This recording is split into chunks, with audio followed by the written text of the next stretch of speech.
Thank you so much, Stefan, for having me here. I'm going to talk about systems. The term system in itself is not strictly related to architecture. It's commonly defined as a whole that is composed of several individual parts. This definition includes several aspects.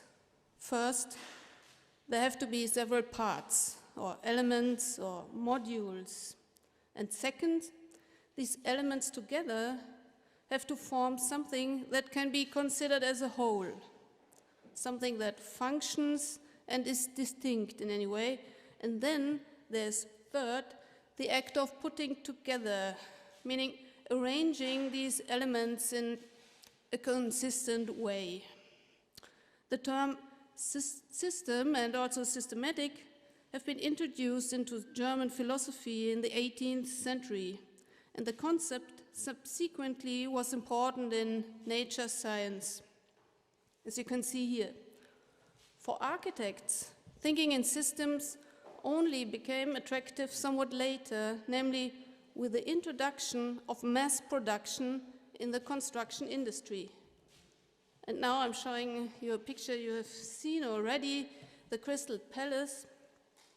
Konrad Wachsmann regarded the Crystal Palace as, and I quote, the turning point through which the entire development of the history of building took a different direction. And Siegfried Gideon explained, and I quote again, "It is astonishing to find Paxson able at this early date to dissect the whole building into a simple system of small prefabricated units." The central idea of a building system is to largely abstract from the individual building. The goal of the design is not the architectural object anymore, but the system as such. And it extends from prefabrication of the elements to the urban planning level, as you can see here. The modules and the process of planning and assembling are more important than the individual object. We find this idea implemented in its pure form in the Plattenbausystem, large panel system. Prototypes have been tested in the interwar period, but these pioneers' efforts were not completed until after the Second World War. Influenced by the orders from Moscow, industrial construction has been state doctrine in the GDR. This was accompanied by centralization, typification, and standardization. The climax was the so-called WBS 70, which is an abbreviation for Wohnungsbausystem 1970. Almost 650,000 housing units were completed in the GDR using WBS 70, for example, in Berlin-Marzahn. So far, so good. The sheer mass vividly demonstrates the relevance of building and systems in the modern era, I think. But I would now like to take a closer look at the third part of the definition I gave at the beginning, the process and the logic of assembling. And I will show you now some examples from my research on large-scale structures in the 1960s and 70s. And I would like to argue that building in systems has been giving decisive new impulses in the 1960s by the systems theory.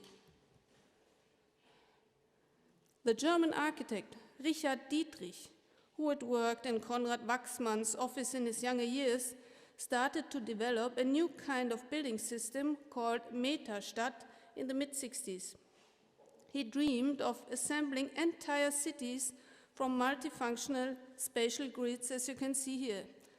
And he explained that, and I quote, his Stadtbausystem could be built up in an organism-like cellular growth process, increasingly condensed, adjusted to changing requirements, and finally constantly regenerated.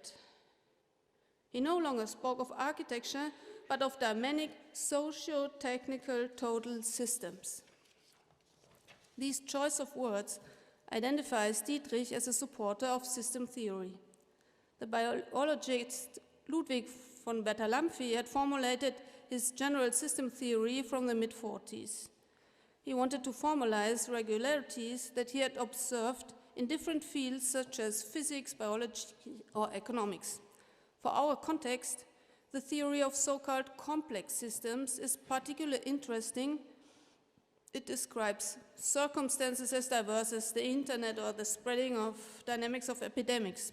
And so-called complex systems have no simple geometrical structure, and they are constantly changing. They use feedback loops to regulate themselves.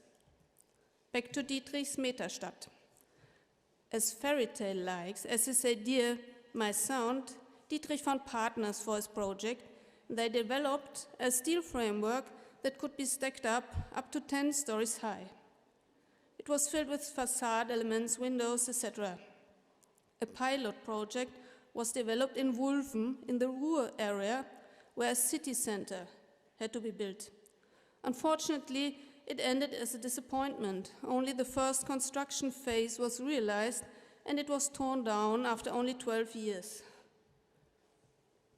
Helmut Schulitz, another German architect who worked in the USA mostly, designed his own house in Los Angeles as a prototype that was to be expanded into a larger structure by future residents.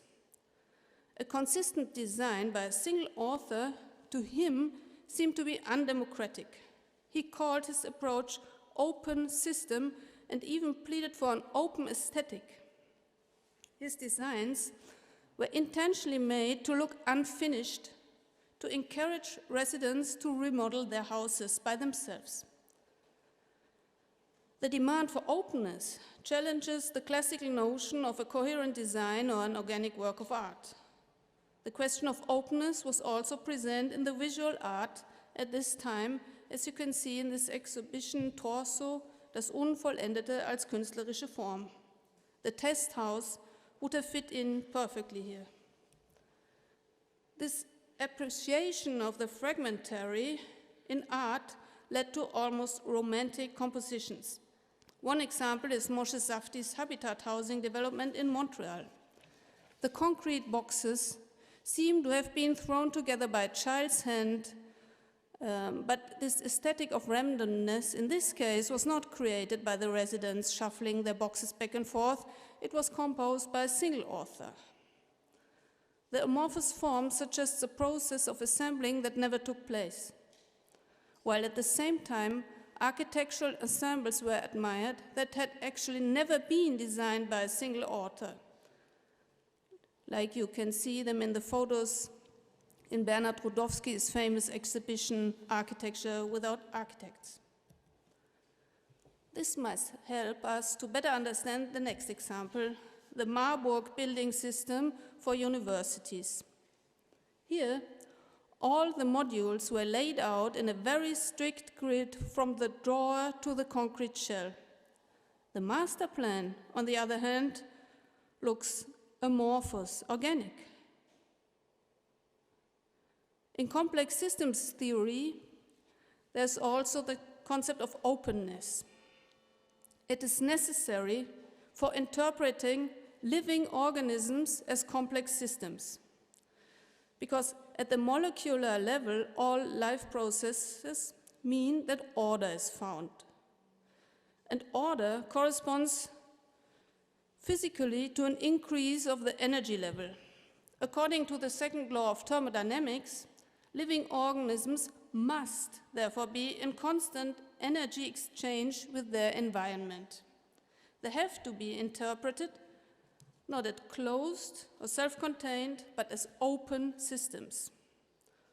Obviously, in Marburg, it was hoped that this amorph complex would behave like an open system or a living organism, that it would somehow start to grow, shrink, to form subcenters, etc. That means the goal of designing a perfect building system then was actually a composition that grew somehow on its own. Such an approach seemed democratic, but it also led architects into a hopeless quandary. Actually, as designers, architects should no longer give form. The way out of this dilemma was the concept of structure. This term could very well have been the subject of a separate lecture today. It's very complex. Just think of megastructures, infrastructure, or structuralism. I cannot elaborate on that now. The important aspect right now is this. In systems theory, when a complex system spontaneously assumes a recognizable order, then we speak of structure formation. The concept of structure thus makes it possible to think of natural growth processes and cultural artifacts, like cities, for example, in a similar way. And this leads us to my last short example. Commentators in 1968 found the world's most coherent realization of a megastructure to be the Freie Universität Berlin design by Shadrach Woods.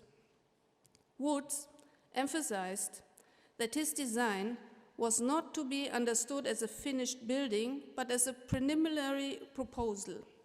And I quote, as a minimum structural system where individual and group may determine desirable relationships. Within the structure, the activities of the users should condense over time into spontaneous centers. Woods explicitly referred to systems theory, and his project was hailed as a model for the future of urban design. And I conclude, building in systems that combined industrial construction methods with concepts from systems theory. The so-called open systems were to evolve continuously through collective processes.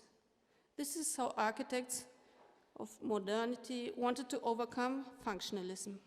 They ultimately aimed for a reconciliation of the opposites of technology and society, or of art and nature. Thank you.